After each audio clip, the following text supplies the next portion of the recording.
ಯಾರು ಈ ಜಗ್ಗಿ ವಾಸುದೇವ್? ಈತ ನಿಜಕ್ಕೂ ಸದ್ಗುರುನಾ?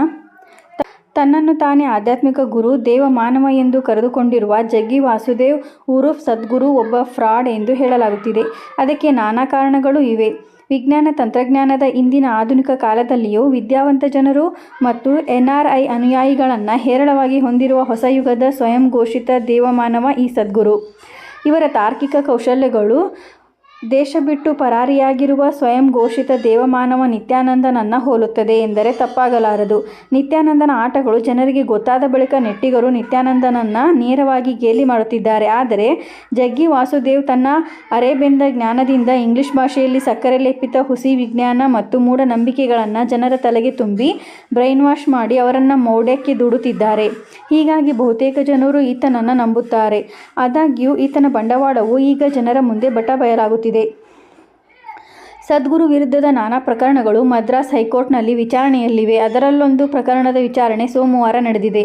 ಆ ಪ್ರಕರಣ ಕೊಯಮತ್ತೂರಿನ ತಮಿಳುನಾಡು ಕೃಷಿ ವಿಶ್ವವಿದ್ಯಾಲಯದ ನಿವೃತ್ತ ಪ್ರೊಫೆಸರ್ ಎಸ್ ಕಾಮರಾಜ್ ಅವರು ಹೈಕೋರ್ಟ್ನಲ್ಲಿ ಜಗ್ಗಿ ವಾಸುದೇವ್ ವಿರುದ್ಧ ಹೇಬಿಯಸ್ ಕಾರ್ಪಸ್ ಅಡಿಯಲ್ಲಿ ಮೊಕದ್ದಮೆಯನ್ನು ದಾಖಲಿಸಿರುವುದು ತಮ್ಮ 42 ಮತ್ತು 39 ವಯಸ್ಸಿನ ಇಬ್ಬರು ವಿದ್ಯಾವಂತ ಹೆಣ್ಣುಮಕ್ಕಳನ್ನು ಕಾಯಂ ಆಗಿ ಇಶಾ ಯೋಗ ಸೆಂಟರ್ನಲ್ಲಿ ನೆಲೆಸುವಂತೆ ಅವರ ಬ್ರೈನ್ ವಾಶ್ ಮಾಡಲಾಗಿದೆ. ಅಲ್ಲದೆ ಅವರಿಗೆ ಮೈಮನಗಳನ್ನು ಮರೆಸುವಂತಹ ಯಾವುದೋ ಬಗೆಯ ಆಹಾರ ಮತ್ತು ಔಷಧಿಯನ್ನು ನೀಡಲಾಗುತ್ತಿದೆ ಎಂದು ಕಾಮರಾಜ್ ಆರೋಪಿಸಿದ್ದಾರೆ. ಅವರ ಅರ್ಜಿಯ ವಿಚಾರಣೆಯನ್ನು ನ್ಯಾಯಮೂರ್ತಿಗಳಾದ SM ಸುಬ್ರಹ್ಮಣ್ಯಂ ಮತ್ತು V ಶಿವಗಾನಂ ದ್ವಿಸದಸ್ಯ ಪೀಠ ನಡೆಸಿದೆ. ತನ್ನ ಮಗಳಿಗೆ ಮದುವೆ ಮಾಡಿ ಆಕೆಗೆ ಸ್ಥಿರವಾದ ಸುಖಮಯ ಬದುಕನ್ನು ಕಟ್ಟಿಕೊಟ್ಟಿರುವ ಜಗ್ಗಿ ವಾಸುದೇವ್ ಅಲಿಯಾಸ್ ಸದ್ಗುರು ಇತರ ಯುವತಿಯರಿಗೆ ತಮ್ಮ ತಲೆ ಬೋಳಿಸಿಕೊಂಡು ಲೌಕಿಕ ಬದುಕನ್ನು ತ್ಯಜಿಸಿ ಸನ್ಯಾಸಿಯಂತೆ ಬಾಳಬೇಕೆಂದು ಹುರಿದುಂಬಿಸುವುದು ಯಾಕೆ ಎಂದು ಪ್ರಶ್ನೆ ಮಾಡಿದೆ. ವಿಚಾರಣೆ ಸಮಯದಲ್ಲಿ ಇಬ್ಬರು ಹೆಣ್ಣು ಮಕ್ಕಳನ್ನು ನ್ಯಾಯಾಲಯದ ಮುಂದೆ ಹಾಜರುಪಡಿಸಲಾಗಿತ್ತು. ಈ ವೇಳೆ ಇಬ್ಬರು ಹೆಣ್ಣು ಮಕ್ಕಳು ತಮ್ಮ ಸ್ವಂತ ಇಚ್ಛೆ ಪ್ರಕಾರ ಕೊಯಮತ್ತೂರಿನ ವೆಳ್ಳಿಯನ್ ಗಿರಿಬೆಟ್ಟದ ತಪ್ಪಲಿನ ಯೋಗ ಕೇಂದ್ರದಲ್ಲಿ ನೆಲೆಸಿರುವುದಾಗಿ ಹೇಳಿಕೆ ನೀಡಿದ್ದಾರೆ. ಈ ವೇಳೆ ನ್ಯಾಯಮೂರ್ತಿಗಳು ಹೆಣ್ಣು ಮಕ್ಕಳ ಜೊತೆಗೆ ಕುಶಲೋಪರಿ ನಡೆಸಿ ಈ ವಿಷಯದ ಬಗೆಗೆ ಆಳವಾಗಿ ಕೆದಕ ಬಯಸಿದರು. ಆದರೆ ಇಶಾ ಫೌಂಡೇಶನ್ ಪರ ವಕೀಲ ಕೆ ರಾಜೇಂದ್ರಕುಮಾರ್ ಆಕ್ಷೇಪ ವ್ಯಕ್ತಪಡಿಸಿ ಈ ಪ್ರಕರಣವನ್ನು ಹಿಗ್ಗಿಸುವಂತಿಲ್ಲ. ವಯಸ್ಕರಿಗೆ ತಮ್ಮ ದಾರಿಯನ್ನು ತಾವು ಆರಿಸಿಕೊಳ್ಳುವ ಸ್ವಾತಂತ್ರ್ಯ ಇದೆ. ಹೀಗಿರುವಾಗ ನ್ಯಾಯಾಲಯದ ಸಂಶಯ ತಮಗೆ ಅರ್ಥವಾಗುತ್ತಿಲ್ಲ ಎಂದು ನ್ಯಾಯಮೂರ್ತಿಗಳನ್ನು ತಡೆಯಲು ಪ್ರಯತ್ನಿಸಿದರು. ಆದರೆ ಅದಕ್ಕೆ ಸೊಪ್ಪು ಹಾಕದ ನ್ಯಾಯಮೂರ್ತಿಗಳು ಸಂಪೂರ್ಣ ನ್ಯಾಯವನ್ನು ಒದಗಿಸುವುದು ನ್ಯಾಯಾಲಯದ ಕರ್ತವ್ಯವಾಗಿದೆ. ಹಾಗಾಗಿ ಸಂವಿಧಾನದ 226ನೇ ವಿಧಿಯ ಪ್ರಕಾರ ವಿಷಯದ ಆಳಕ್ಕಿಳಿದು ನ್ಯಾಯ ಒದಗಿಸಬೇಕಿದೆ. ನೀವು ನಿರ್ದಿಷ್ಟ ಕಕ್ಷಿದಾರರನ್ನು ಪ್ರತಿನಿಧಿಸಿ ವಾದಿಸುತ್ತಿದ್ದೀರಿ. ಹೀಗಾಗಿ ನಿಮಗೆ ಅರ್ಥವಾಗುವುದಿಲ್ಲ. ಆದರೆ ಈ ನ್ಯಾಯಾಲಯ ಯಾರ ಪರವಾಗಿಯೂ ಇಲ್ಲ, ಯಾರದೇ ವಿರೋಧವಾಗಿಯೂ ಇಲ್ಲ. ಕಕ್ಷಿದಾರರಿಗೆ ನ್ಯಾಯ ಸಲ್ಲಿಸುವುದಷ್ಟೇ ನಮ್ಮ ಕರ್ತವ್ಯ ಎಂದು ಹೇಳಿದ್ದಾರೆ. ಮುಂದುವರೆದು ಮಾತನಾಡಿದ ನ್ಯಾಯಮೂರ್ತಿಗಳು ಇಬ್ಬರು ಹೆಣ್ಣು ಮಕ್ಕಳಿಗೆ ಪ್ರಶ್ನೆಯೊಂದನ್ನು ಕೇಳಿದೆ. ನೀವು ಆಧ್ಯಾತ್ಮದ ಹಾದಿಯಲ್ಲಿದ್ದೀರಿ ಎಂದು ಹೇಳಿಕೊಳ್ಳುತ್ತಿದ್ದೀರಿ. ಆದರೆ ನಿಮಗೆ ಜನ್ಮ ಕೊಟ್ಟವರನ್ನು ನಿರ್ಲಕ್ಷ್ಯ ಮಾಡುವುದು ಪಾಪ ಎಂದು ನಿಮಗೆ ಅನಿಸುವುದಿಲ್ಲವೇ? ನಿಮ್ಮ ಪೋಷಕರ ಬಗೆಗೆ ನಿಮ್ಮಲ್ಲಿ ಅದೆಷ್ಟೊಂದು ದ್ವೇಷವಿದೆ ಎಂಬುದು ನಿಮ್ಮ ಮಾತಿನಲ್ಲಿ ಎದ್ದು ಕಾಣುತ್ತಿದೆ ಎಂದಿದ್ದಾರೆ. ವಿಚಾರಣೆಯ ವೇಳೆ ಇಶಾ ಫೌಂಡೇಶನ್ ವಿರುದ್ಧ ಹಲವಾರು ಕ್ರಿಮಿನಲ್ ಮೊಕದ್ದಮೆಗಳಿವೆ. ಅಲ್ಲಿ ಕೆಲಸ ಮಾಡುವ ವೈದ್ಯನೊಬ್ಬನ ಮೇಲೆ ಇತ್ತೀಚೆಗೆ ಪೋಕ್ಸೋ ಕೇಸ್ ಹಾಕಲಾಗಿದೆ ಎಂದು ಅರ್ಜಿದಾರರ ಪರ ವಕೀಲ M ಪುರುಷೋತ್ತಮನ್ ಅವರು ನ್ಯಾಯಾಲಯದ ಗಮನ ಸೆಳೆದಿದ್ದಾರೆ. ಹೌದು, ವಕೀಲ ಪುರುಷೋತ್ತಮನ್ ಹೇಳಿದಂತೆ ಇಶಾ ಫೌಂಡೇಶನ್ ಜಗ್ಗಿ ವಾಸುದೇವ್ ವಿರುದ್ಧ ಹಲವಾರು ಪ್ರಕರಣಗಳು ದಾಖಲಾಗಿವೆ. ಈತ ಹಲವು ಜನರಿಗೆ ಮೋಸ ಮಾಡಿದ ಆರೋಪಗಳು ಕೂಡ ಇವೆ. ಹೀಗಾಗಿ ಈ ವಿಷಯದ ಕುರಿತು ಮತ್ತಷ್ಟು ಗಮನ ಹರಿಸುವುದು ಅಗತ್ಯವಿದೆ ಎಂಬುದನ್ನು ಹೈಕೋರ್ಟ್ ಗಮನಿಸಿದೆ. ಇಶಾ ಫೌಂಡೇಶನ್ ವಿರುದ್ಧ ದಾಖಲಾಗಿರುವ ಕ್ರಿಮಿನಲ್ ಪ್ರಕರಣಗಳ ವಿವರವನ್ನು ಸಲ್ಲಿಸುವಂತೆ ತಮಿಳುನಾಡು ಸರ್ಕಾರಕ್ಕೆ ನಿರ್ದೇಶನವನ್ನು ನೀಡಿದೆ. ಅಂದಹಾಗೆ ಈ ಜಗ್ಗಿ ವಾಸುದೇವ್ ಇತ್ತೀಚಿನ ವರ್ಷಗಳಲ್ಲಿ ಮುನ್ನೆಲೆಗೆ ಬಂದವರು. ಈತ ಸುಮಾರು 400 ವರ್ಷಗಳಷ್ಟು ಹಿಂದಿನ ತಮ್ಮ ಜನ್ಮಗಳ ಅರಿವನ್ನು ಹೊಂದಿರುವುದಾಗಿ ಹೇಳಿಕೊಂಡಿದ್ದಾರೆ. ಈ ಬಗ್ಗೆ ಅರುಂಧತಿ ಸುಬ್ರಹ್ಮಣ್ಯಂ ಅವರು ಬರೆದಿರುವ ಸದ್ಗುರು ಜೀವನ ಚರಿತ್ರೆ ಮೋರ್ ದ್ಯಾನ್ ಎ ಲೈಫ್ ಸದ್ಗುರು ಎಂಬ ಪುಸ್ತಕದಲ್ಲಿ ಹೇಳಲಾಗಿದೆ. ಮರಣದ ಸಮಯದಲ್ಲಿ ಹೊಂದಿದ್ದ ಸಂಪೂರ್ಣ ಅರಿವಿನಿಂದಾಗಿ ಸದ್ಗುರು ತಮ್ಮ ಮುಂದಿನ ಜನ್ಮದಲ್ಲಿ ಆಧ್ಯಾತ್ಮಿಕ ಮಹತ್ವಾಕಾಂಕ್ಷಿಯಾಗಿ ಜನಿಸಿದ್ದಾರೆ ಎಂದು ಅರುಂಧತಿ ಬರೆದಿದ್ದಾರೆ. ಆದರೆ ಆತನ ಇತಿಹಾಸ ಬೇರೆಯದ್ದೇ ರೀತಿಯಲ್ಲಿದೆ. ಈ ಜಗ್ಗಿ ವಾಸುದೇವ್ ಅಲಿಯಾಸ್ ಜಗದೀಶ್ ವಾಸುದೇವ್ 1957ರಲ್ಲಿ ಕರ್ನಾಟಕದ ಮೈಸೂರಿನಲ್ಲಿ ತೆಲುಗು ಕುಟುಂಬದಲ್ಲಿ ಜನಿಸಿದವರು. 1984ರಲ್ಲಿ ವಿಜಯಕುಮಾರಿಯವರನ್ನು ವಿವಾಹವಾಗಿದ್ದರು. ಇವರಿಗೆ ರಾಧೆ ಎಂಬ ಮಗಳು ಇದ್ದಾರೆ. ಆಕೆಗೆ 2014ರಲ್ಲಿ ಮದುವೆಯನ್ನು ಮಾಡಿಸಿದ್ದಾರೆ. ಜಗ್ಗಿ ವಾಸುದೇವ್ ತಮ್ಮ ಜೀವನೋಪಾಯಕ್ಕಾಗಿ ಆರಂಭದಲ್ಲಿ ಮೈಸೂರಿನಲ್ಲಿ ಕೋಳಿ ಫಾರಂ ನಡೆಸುತ್ತಿದ್ದರು. ಈತ ಸಿದ್ಧ ಸಮಾಧಿ ಯೋಗ ಕೇಂದ್ರದಲ್ಲಿ ಯೋಗದ ತರಬೇತಿ ಪಡೆದವರೆಗೂ ಇವರಿಗೆ ಯೋಗದ ಬಗ್ಗೆ ಯಾವುದೇ ಗಂಧಗಾಳಿಯೂ ತಿಳಿದಿರಲಿಲ್ಲ. ಆ ನಂತರದಲ್ಲಿ 1986 ಮತ್ತು 1987 ನಡುವೆ ಹೈದರಾಬಾದ್, ಬೆಂಗಳೂರು ಮತ್ತು ಮೈಸೂರಿನಲ್ಲಿದ್ದ ಯೋಗ ಕಲಿಸುವ ಗುರುವಾಗಿ ರಿಷಿ ಪ್ರಭಾಕರ್ ಯೋಗ ಕೇಂದ್ರ ಸೇರಿದರು. ಆ ನಂತರ ಯೋಗ ಗುರು ರಿಷಿ ಪ್ರಭಾಕರ್ ಅವರು ವಾಸುದೇವ್ ಅವರನ್ನು ಯೋಗ ಕಲಿಸಿಕೊಡಲು ಕೊಯಮತ್ತೂರಿಗೆ ಕಳುಹಿಸಿದರು. ಆ ಬಳಿಕ ವಾಸುದೇವ್ ತಮ್ಮ ಗುರುವಿನಿಂದಲೇ ಬೇರ್ಪಟ್ಟು 1992ರಲ್ಲಿ ತಮ್ಮದೇ ಆದ ಇಶಾ ಫೌಂಡೇಶನನ್ನು ಸ್ಥಾಪನೆ ಮಾಡಿದರು. ಇನ್ನು ಇಶಾ ಫೌಂಡೇಶನ್ ಆರಂಭವಾದಾಗಿನಿಂದ ಅಲ್ಲಿ ಹಲವಾರು ಅಕ್ರಮಗಳು ನಡೆದಿವೆ ಎಂಬ ಆರೋಪ ಇದೆ.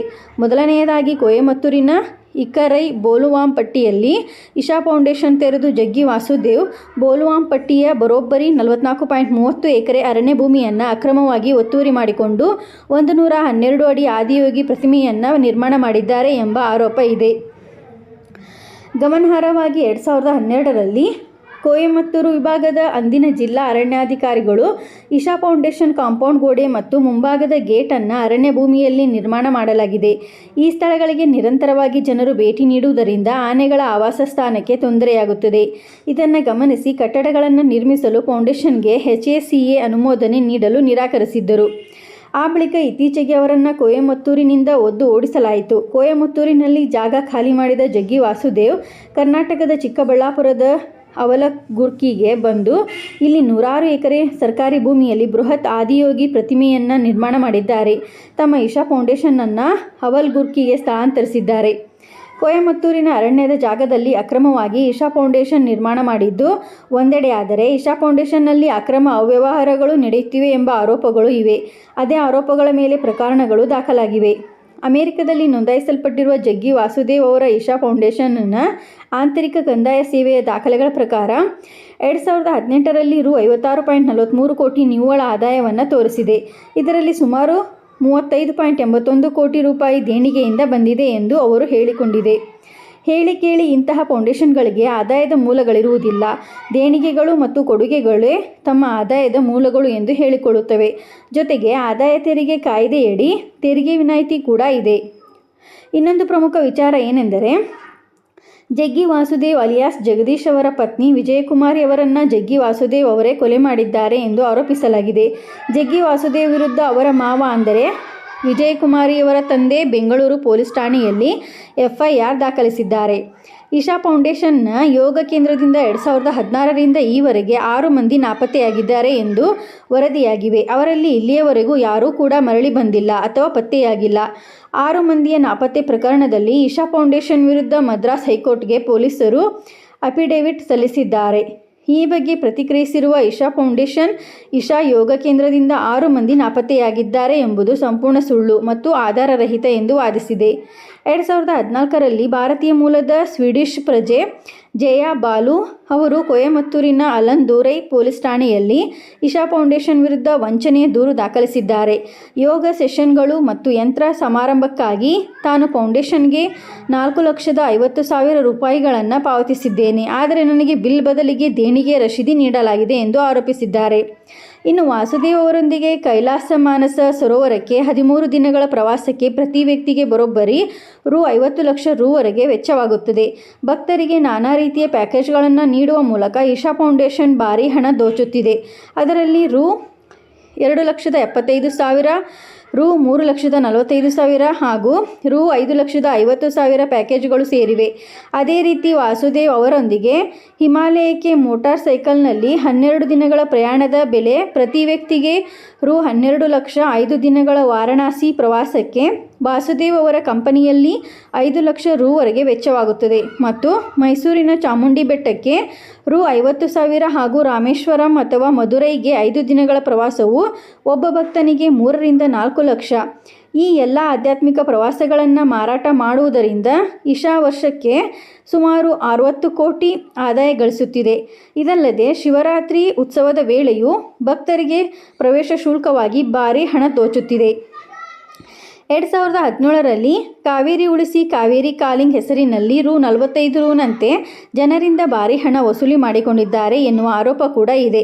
ಇನ್ನೊಂದು ದೊಡ್ಡ ಆರೋಪಗಳೆಂದರೆ ಜಗ್ಗಿ ಅತ್ಯಾಚಾರಿಗಳನ್ನು ರಕ್ಷಿಸುತ್ತಿದ್ದಾರೆ, ಇಶಾ ಕ್ಯಾಂಪಸ್ನಲ್ಲಿ ನಡೆಯುತ್ತಿರುವ ಅತ್ಯಾಚಾರಗಳನ್ನು ಮುಚ್ಚಿಡುತ್ತಿದ್ದಾರೆ ಎಂಬ ಆರೋಪ ಕೂಡ ಇದೆ. ಇನ್ನು ಇಶಾ ಫೌಂಡೇಶನ್ ವಿರುದ್ಧ ದಾಖಲಾದ ಎಲ್ಲ ಕ್ರಿಮಿನಲ್ ಪ್ರಕರಣಗಳಿಗೆ ಸಂಬಂಧಪಟ್ಟಂತೆ ಮದ್ರಾಸ್ ಹೈಕೋರ್ಟ್ ನೀಡಿದ ಆದೇಶದ ನಂತರ 150 ಪೊಲೀಸ್ ಅಧಿಕಾರಿಗಳ ತಂಡವು ಕೊಯಮತ್ತೂರಿನ ತೊಂಡಮತ್ತೂರಿನಲ್ಲಿರುವ ಇಶಾ ಫೌಂಡೇಶನ್ನ ಆಶ್ರಮಕ್ಕೆ ತೆರಳಿದ್ದ ಶೋಧ ಕಾರ್ಯಾಚರಣೆ ನಡೆಸಿದ್ದಾರೆ. ಮಠಗಳು ದೇವರ ಹೆಸರಿನ ಆಶ್ರಮಗಳು ಜನರನ್ನು ಸುಲಿಗೆ ಮಾಡುವ ತಾಣಗಳಾಗುತ್ತಿವೆ. ದೇವರು ಮೌಢ್ಯವನ್ನೇ ಬಂಡವಾಳ ಮಾಡಿಕೊಂಡು ಜನರ ತಲೆಗೆ ಭಯವನ್ನು ತುಂಬುವ ಮೂಲಕ ಭಕ್ತಿಯ ಹೆಸರಿನಲ್ಲಿ ತಮ್ಮ ಕೈಗೊಂಬೆಗಳಂತೆ ಆಡಿಸುತ್ತಿದ್ದಾರೆ. ಜನ ಯಾರ ಮಾತನ್ನು ಮೀರಿದರೂ ದೇವರ ಹೆಸರಿನಲ್ಲಿ ವಂಚಿಸುವವರ ಮಾತನ್ನು ಮೀರುವುದಿಲ್ಲ ಎಂಬುದೇ ಅವರ ಅಸ್ತ್ರವಾಗಿದೆ.